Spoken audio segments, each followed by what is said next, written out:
Luiz, tudo começou com essa pesquisa, quem é Salles Barbosa? No qual eu nasci na Rua de Aurora, né? Eu ia comprar o pão na Padaria da Fé e sempre pequena me perguntava quem é Salles Barbosa?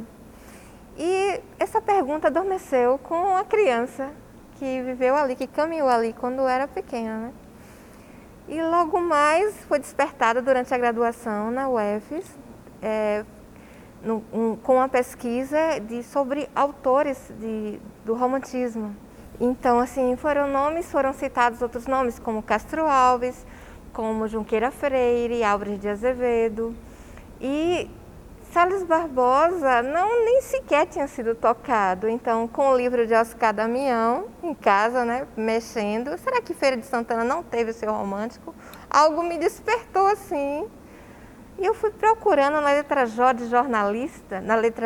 de jornalista, encontrei o nome Salles Barbosa, Francisco, na letra F. Não foi na letra J, foi na letra F. Na letra J de jornalista, mas tinha o F, Francisco de Salles Barbosa, nascido em 1862, em Feira de Santana, no qual ele era o poeta romântico, não colocado ainda como romântico, isso só foi após a minha pesquisa com os poemas dele, mas já aparecia o jornalista, o publicista, que publicou em jornais como o Eco Feirense, publicou um Progresso, a Convicção, a Parasita, tudo isso mais tarde. Sempre poemas? Não, com publicação de crônicas também de escritos, né? Ele também, além de ser poeta, também tem poemas em jornais, como a Convicção, como o Progresso, mas também ele tinha os escritos, trazendo o cotidiano feirense, que é tão comum aos românticos da terceira geração. Sim, Salles Barbosa, também tal qual o romântico da terceira geração, porque é muito característico deles, os poemas sociais, do qual tem a Parturiente, que ele conta a história de uma escrava que deu luz nos braços do patrão dela, do senhor de escravos. E tem o poema Crime Singular, no qual conta um crime que um pai escravo mata a filha para poder não ser abusada pelo padre, que ele era dono da escrava, dono da sua filha, no caso, da filha dele. Então tem poemas que retratam o cotidiano escravocrata. Isso é bem importante, né? Desde sempre, essa questão da poesia ligada com a cultura, ligada com a história, a sociedade, né? É a memória da cidade, repetindo a memória também. Refletindo aquele contexto, né? E quando você caminha pela rua Salles Barbosa, você percebe que é a rua do meio ali, onde tudo começou, onde começaram os primeiros comércios em Feira de Santana, onde você encontra até casas de couro bem próximas aos antigos currais, que contam a história já de Agostinho Franz da Mota. Então você vê bem localizado, bem dispostos ali, as casas de couro, as casas de veterinário, ali naquelas imediações da Praça Franz da Mota. É como se percebem ali. E a Rua do Meio era a Rua da Boemia, é onde eles se encontravam para divulgar poemas um do outro, fazer a leitura em voz alta de jornais. O próprio Folha do Norte, ele também tinha localização ali na esquina da Benjamin Constant. Então, tudo isso era um cotidiano vivido por nós, cearenses, também, naquele tempo. Então, você revive essa história do século XIX, essa história romântica que Feira de Santana, até pouco tempo, tinha apagado. E Salles Barbosa trouxe à tona essa discussão, trouxe à tona o romantismo da cidade, entre ruas, né? Porque já dialoga com outros românticos, que é o Filinto Bastos, Libânio de Moraes, Cristóvão Barreto, mais adiante no Pilão. Então são histórias que elas estão ligadas pelo viés do romantismo. Das pessoas com as ruas? Sim, porque são os nomes de ruas e eles têm uma função. Mas aí você já personifica as próprias ruas com esses nomes? Isso, porque é a nossa geografia amorosa. Disso, né? Ele só entra naquela, depois da segunda, terceira, entra à direita ou à esquerda, mas não se cita os nomes. Os aplicativos têm retornado esse nome das das ruas, né? Isso. As pessoas começam a saber o nome das ruas a partir dos aplicativos. É interessante isso. E a Rua de Feira de Santana, ela conta essa história, essa geografia amorosa. Então, nós temos o romantismo feirense e a história, a disposição das ruas tratam de uma junção de um grupo romântico. Porque não se pode contar a história de um romântico. Existir um grupo romântico que eles tinham uma causa, eles tinham o objetivo de libertar os escravos, eles tinham o objetivo por um problema, são problemas sociais que a terceira geração trazia à tona por meio de seus escritos, por meio de sua poesia.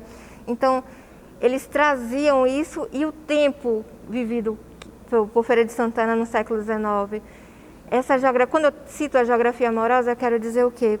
Que essas ruas, os nomes de ruas, como Libânio de Moraes, que era ladeada com a Salles Barbosa, Cristóvão Barreto no Pilão e Filinto Bastos, Padre Ovídio também com a praça, eles eram um grupo que eles se encontravam para discutir os problemas sociais que Feira vivia, e eram problemas bem nítidos nos problemas sociais de Salles Barbosa, Filinto Bastos, nas ações de Padre Ovídio, que ele distribuía as cartas de alforria durante o bando anunciador.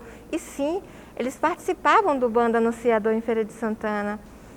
Eu não sei se você lembra daquela novela assim, A Moça, que eles andavam mascarados, e Popino traz isso no livro, e que eles eram mascarados de capa e eles saíam montados a cavalo e libertavam os escravos da própria fazenda do pai, às vezes a própria fazenda do pai. No caso, eles tinham os embates com os próprios senhores de escravos, com os coronéis, né? Com os próprios pais, porque os escravos estavam ali no fundo de sua casa, por vezes. Salles Barbosa tem um poema chamado Pelos Cativos, no qual ele convida a sua mãe que saia do seu conforto e vá ver seu filho que está no fundo da senzala, na podridão da vala. Então, ele dá uma sacudida, ele tira essa mulher do conforto, ele tira essa mulher, ele diz assim, convida para seu filho lá na senzala, vá ver o seu filho lá na podridão da vala, na podridão da vala. Ele convida as mães que vão lá no fundo da vala, que vão ver os seus filhos, que os reconheça, né? No caso aí, que ele chama pelos cativos, no poema Pelos Cativos, que acorde essas pessoas que está ali um irmão. Essa questão da irmandade é muito forte quando ele retrata os escravos. E você percebe isso quando você traz jornais no qual os colegas da faculdade falam isso, trazem também esses momentos. Em 1888. Ele é jornalista, ele é professor? Ele é estudante de Direito no curso da Faculdade de Direito em Recife. Ele participava do Clube do Cupim e do Clube Abolicionista em Feira de Santana. Ele foi membro do Clube Abolicionista em Feira de Santana, retratado por o Frei Galvão. Frei Galvão. E também ele foi membro do Clube do Cupim. O Clube do Cupim também era uma associação que libertava os escravos. Eles faziam aquelas panelas para esconder os escravos e escondiam os escravos e juntavam, eles se juntavam para angariar fundos para comprar as cartas de alforria também. Tinha muito isso, era muito presente. Isso de quando é? Ele tem uma vida breve, de 1862 a 1888. Ele morreu aos 26 anos. E são 45 poemas publicados no livro Cabatinas, entre alguns também, alguns livros e jornais. Livros, eu digo assim, de antologias já publicadas, de alguns autores publicavam alguns poemas dele. Tem a antologia de Fernando Pinto. Tem algumas antologias que já Salles Barbosa foi citado, no qual o Feira de Santana também se encontra. Então, com todo o grupo, ele tem essa finalidade de trazer à tona seu tempo os conflitos, e geralmente é muito comum trazer esse conflito. Mas na questão do romantismo, que eu ainda acho muito presente em muitas, até na música, no próprio Arrocha mesmo, ele conta o sofrimento do qual Salles tem poemas amorosos que ele retrata a amorosidade, que ele retrata essa dor pela perda, essa mulher que era amada pelos pedaços, né? Porque o romântico tinha muito isso, ele não amava a mulher ao todo, ele trazia os pedaços, os pés, as mãos. Então você percebe isso em alguns poemas como Adormecida, de Castro Alves. Salles Barbosa tem um poema chamado Raridade, no qual ele imagina, porque as mãos das meninas na época eram enluvadas, são as luvas, ele imaginava por trás de franzinas, boninas, que quando ao toque ele imaginava as mãos ali tão delicadas, que eram rubis, ele trazia gemas, né, as pedras preciosas, comparava a pedra preciosa, os pés que ele imaginava no chão, soltos, livres, os pés geralmente calçados por botinas, porque você encontra nas suas propagandas de Feira de Santana, na questão comercial, os sapatos, né? Então, naquela época, nos jornais do tempo de Feira de Santana, trazia botinas para senhoras, senhores e crianças. Todo mundo usava botina, era um sapato da época. As botinas bem refletido e trazido em Pata da Gazela, de José de Alencar. A própria criação da cidade, o início de tudo. O meio, ele é essencialmente histórico. Ele já abre com o mercado, que é uma referência comercial de Feira de Santana, né? Que ele traduz essas feiras, de certa forma, até determinado momento. Hoje ele é o mercado de arte popular, ele traz também a arte, mas traz também o alimento. Alguns blocos já trazem o alimento, como a maniçoba, do nosso cotidiano, do nosso turismo mesmo. Aqui se fala bastante na maniçoba feirense. Já traz também a igreja do estilo neobarroco, no qual a igreja dos remédios, que os românticos se reuniam ali para falar, discutir problemas sociais, para libertar escravos, porque ali também funcionou como tribunal do júri. Dom Pedro também visitou aquela igreja, Nossa Senhora dos Remédios, e tão escondidinha ali, porque era uma grande praça, na verdade. A Rua do Meio era uma grande praça e eles se reuniam ali. E já chegando ali, próximo aos currais, que Feira de Santana tinha os currais ali pelo centro.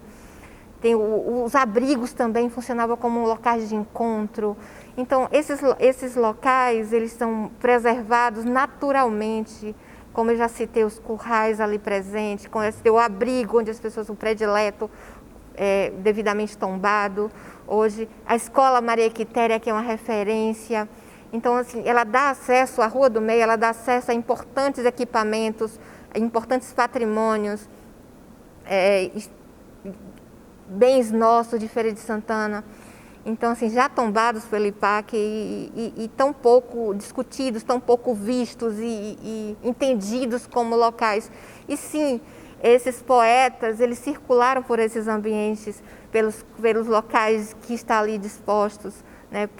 Pela própria geografia da cidade mesmo, tudo funcionava entre a rua direita, que é a rua que nós falamos do conselheiro, né, tão dito na época, tão ouvido na época, o ouvidor, como a Rua do Ouvidor no Rio de Janeiro. O nosso conselheiro é bem ouvido aqui em Feira de Santana, e ele que foi importante na divisão das terras de Feira de Santana, o conselheiro Franco. O intendente Abdon ficou porque ele tinha patente. Ele tinha lutado na Guerra do Paraguai, ele tinha a patente dele, então como estava previsto, porque ele seria uma autoridade real, né, ligada ao imperador, ele teve essa importância e ficou. Sendo que o Bernardino Bahia assumiria depois de 4 anos depois, né? E tanta confusão ele... mesmo volta e cabeça. E tanta confusão, e o Bernardino Bahia, e o intendente Ábido só abriu, parece que a Rua Senhor dos Passos até Araujupinho. Só fez, não tem outra obra que foi colocada na época de pesquisa dele. E que depois de 4 anos, Bernardino Bahia entrou, tem várias obras, ele mudou o cenário feirense e mereceu a estátua dele ali da Bernardino Bahia, onde nós chamamos de Praça do Lambi-Lambi, né? A nossa conhecida Lambi-Lambi. A nossa foto 3x4, né? Tombado, né? Tem um coreto tombado em 1915. Esse coreto também fez parte da política, eram tocadas fanfarras, era a bandinha, eram locais de festejo. Isso precisa ser resgatado e precisa ser visto. Esse circular pelos locais tombados, pelos patrimônios, isso mantém vivo a memória e a história da cidade. É ela que mantém vivo. É onde nossas crianças precisam circular, é onde as escolas precisam estar atuando. E o Museu a Céu Aberto, Salles Barbosa, vem trazer essa discussão. Então, o Museu a Céu Aberto é um caminhar de Salles Barbosa com seus versos, colocado por quadras nas paredes da rua.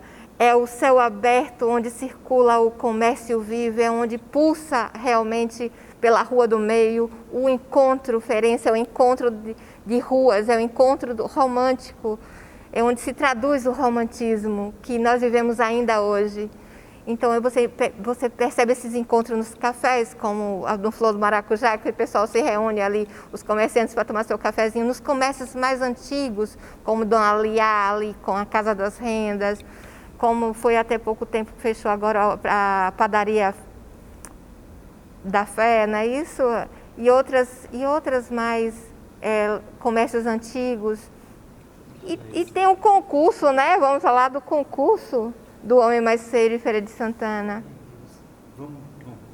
Vamos falar do concurso do Homem Mais Feio de Feira de Santana. Esse concurso do Homem Mais Feio de Feira de Santana. Então, ele trouxe isso do romantismo feirense, ou do romantismo francês, porque era muito comum que os românticos tivessem muitas leituras de outros idiomas, de outros países. E ele trouxe da França esse ritual grotesco, porque no que você percebe em Victor Hugo, a deformação com Corcunda de Notre Dame, com os exageros de Cyrano de Bergerac, aquele nariz imenso do filme, quem conheceu o filme Cyrano de Bergerac. Então tudo era muito traduzido de forma exagerada, era o exagero, o grotesco é o exagero, é a deformação, porque o que importava era a sublimação, era a poesia deles, era o romantismo deles. Então, em vários tempos, em vários momentos, existiu sim o grotesco, mas o grotesco romântico teve o seu lugar. E aqui em Feira de Santana deixou bem claro isso com o concurso do Homem Mais Feio, no qual participava a elite e saía publicado no Correio do Estado os nomes de quem participava, eram os comerciantes. Em primeiro lugar ficou Urbino da Costa, que era um farmacêutico. Urbino da Costa era um farmacêutico. Ficou outro que eu não me lembro muito bem. Isso é que Salles Barbosa ficou em terceiro. E Cristóvão Barreto, que era amigo dele também, escreveu o prefácio dele, pós-fácil, não escreveu o pós-fácio de Salles Barbosa. Ele escreveu o pós-fácil e ele caracteriza Salles Barbosa. Ele dizia que o nariz de Salles Barbosa chegava sempre primeiro. Era o exagero tão comum deles, né? E ele era descarnado, pouca carne, era magríssimo. Então, era assim, as orelhas grandes. E tem uma foto de Salles Barbosa que ele parece se enfeiar. Tudo tem que passar por todas as etapas, sem pular nenhuma. Porque todas foram importantes. Uma cultura, ela não é importante quando ela apaga a outra. Se ela não vê importância na outra, ela está errada. Ela tem que aparecer. Todas têm que aparecer. E a Rua do Meio, ela está trazendo isso. Ela é essencialmente histórica.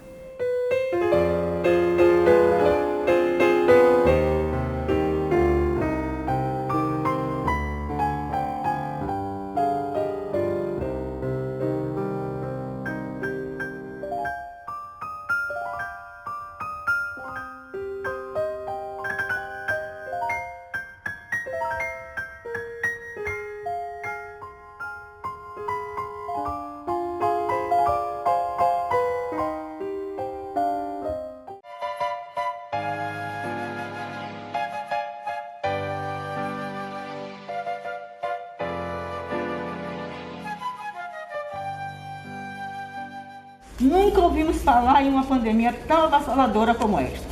No século passado existiram outras, como a gripe espanhola, e nós brasileiros morreram muitos brasileiros com essa gripe, mas não a peste negra, a gripe asiática e outra. Mas essa doença, a Covid-19, veio para abalar nossas estruturas, que ainda continuam abalando, né? Vale ressaltar que nossas atividades que deveriam ser iniciadas na primeira quinzena do mês de março foram adiadas, esperando que tudo fosse passar mais rápido. Não houve desfile do 2 de julho, que é o nosso outra grande que nós fazemos, né? No Distrito Maria Quitéria. A comemoração dos 17 anos de criação do Instituto, que foi fundado no dia 21 de agosto de 2003. Nossas reuniões mensais, o lançamento de nossos boletins, palestras previstas, relatos históricos de nossos confrades e confreiras e a homenagem. Perdemos confrades importantíssimos. Nossa, eu até hoje não aceito. O senhor José Alexandrino. E o outro também grande, o professor Joselito Amorim, no dia 4 de outubro. Gente, o professor Joselito Amorim sempre me chamava: oi menina, me telefonava. Oi menina, o que é que você está precisando? Sempre, o ano passado ele mandou contribuição, não foi, Lélia? Contribuição para o Instituto, ele mandou. Para a Academia de Letras e para a Academia de Educação. Eu disse, meu Deus, como é que nós estamos vendo essas pessoas? De repente, sem a gente poder fazer homenagem nenhuma. Não fomos ao enterro, velório, nada. Não temos como. Não tivemos como a oportunidade de fazer isso. Né? E o professor Joselito Amorim, no dia 4 de setembro, que é o aniversário dele, eu sempre telefonava para ele. E ele, oi menina, tudo bem? Conversou comigo no dia 4 de setembro. Um mês depois, 4 de outubro, ele faleceu. Em setembro, nos transferimos para a nossa nova sede, do Casarão dos Olhos d'Água. Depois de 17 anos lutando por uma sede própria. Conseguimos a nova, que só irá funcionar quando essa pandemia passar, para todos nós que estamos esperando por uma vacina. Aí, quando eu escrevi isso, não tinha ainda vacina, para voltarmos às nossas atividades normais, com segurança. O antigo endereço, o Arquivo Público Municipal, na Avenida Senhor do Espaço, foi de grande importância para o Instituto. Lá fazíamos nossas reuniões e palestras, era o nosso endereço. Temos que agradecer aos governantes municipais pelo espaço que ocupamos durante 17 anos. Agradecimento que estendemos aos diretores e funcionários do arquivo. Em igual situação de inércia, ficaram as nossas academias. Estamos estarrecidos com tudo isso. Nossas correspondências estão paralisadas, embora estejamos lançando essa revista número 16. Até quando tudo isso vai continuar? Precisamos voltar a ter uma vida normal, com garantia de tempos melhores, como uma vacina. Esperamos com resiliência e fé em Deus. Nós aproveitamos para fazer uma homenagem póstuma ao nosso confrade, saudoso confrade, José Alexandrino, né, que agora mesmo a família quer fazer um livro solo para ele, e também sobre a indústria de Feira de Santana, que foi um trabalho exaustivo sobre a indústria, e que a gente não tem, como você falou, nós não temos poucas, apenas algumas citações, mas nós criamos também, não ficção, mas fizemos um texto literário e deu certo, né? Agradeço das brasileiros que indicou o nosso nome. E eu aproveito para convidá-los a já mandar os textos, porque eu já recebi um texto agora, para incluir já na revista número 18, para que nós possamos adiantar, não é? Porque o tempo passa rápido, ele voa, e nós, se Deus permitir, que no final do ano, como é de praxe, lançarmos em novembro, isso aconteça. Enfim, então temos também uma informação, não sei se todos estão acompanhando, o próprio Conselho Municipal de Cultura, ele está inativo há mais de 2 anos, e nós conseguimos, em plena pandemia, através de plataformas digitais, fazermos a eleição do Conselho Municipal de Cultura. Na semana passada nós já recebemos pela comissão que ficou à frente do processo eleitoral o resultado de todos os candidatos que foram eleitos. Inclusive, hoje pela manhã mantive o contato e aproveito para parabenizar Eduardo Puchel, que está agora mais uma vez à frente da Academia Ferenc de Letras, que também tem a sua cadeira junto ao Conselho Municipal de Cultura, para que a gente possa fortalecer esse diálogo junto com a sociedade, né, com as entidades, instituições, todos os segmentos envolvidos, e com isso a gente possa assim fazer com que a cultura no município de Feira de Santana esteja sempre fomentada e que a gente possa estar lançando esse processo. Então, mais uma vez, muito obrigado pelo convite. Sempre quando tiver à noite estou à disposição. E Uma boa tarde a todos. Não vou falar demais para que vocês possam ler, né, ficar a curiosidade e possam fazer a leitura do texto. Mas eu vou apresentar o casarão não como pertencente ao casal Domingos Barbosa de Araújo e Ana Brandoa, mas sim uma casa que já existia e que nem estava na área do encapelado, né, no terreno que pertenceu a este casal. O segundo texto é sobre Antônio Ramos da Silva, Ramos Feirense, que era membro da Academia de Letras de Feira de Santana e era meu padrinho. Algumas peças que estão aqui no memorial pertenceu a ele, as estatuetas, a Comenda Maria Quitéria, um texto também alusivo, um hino a Maria Quitéria. E o professor Antônio Ramos nasceu aqui em Feira de Santana em 1928, aqui no Bairro dos Eucaliptos. Estudou aqui na escola General Osório, da professora Egna Laureama de Oliveira, e construiu sua vida, né, nesta cidade de Feira de Santana. Depois se ausentou foi aluno da escola normal, compôs hinos de diversos municípios de Feira de Santana, inclusive o professor Dr. João Batista estava falando ali de Nova Soures, São Gonçalo, Itaparica, Candeias, Nova Itarana, Xique-Xique, Nova Redenção, inúmeras outras cidades, além de centros religiosos e cívicos. Então foi um homem que de fato marcou a sua vida, né, preservando a cultura e a religiosidade nesta cidade princesa. Salve, ó terra formosa e bendita, paraíso com o nome de feira, toda cheia de graça infinita. És do norte a princesa altaneira, bem nascida entre verdes colinas, sob o encanto de um céu azulado.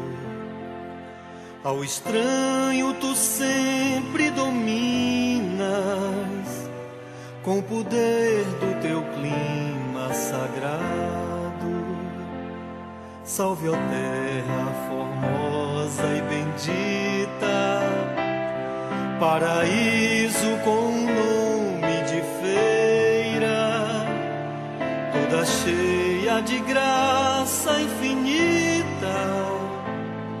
És do norte a princesa.